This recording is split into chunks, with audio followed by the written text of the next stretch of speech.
VG. Teacher V. VG, okay. New semester.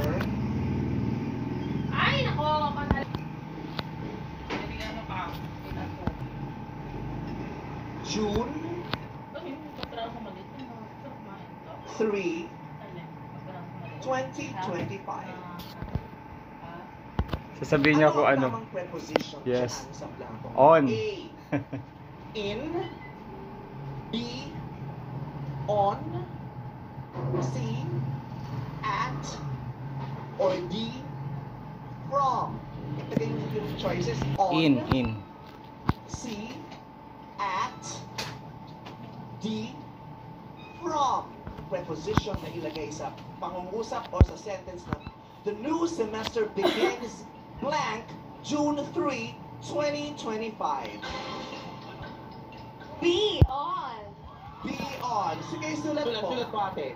Sulat mo yung be on. In June 3, 25. On. Hindi ba the new semester begins at?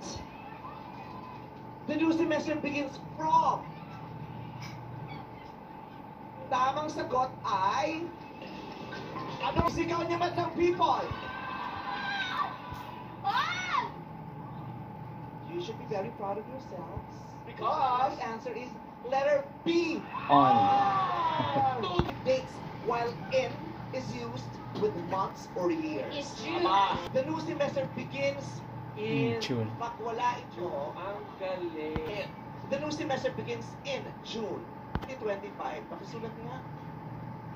The new semester begins in June 2025.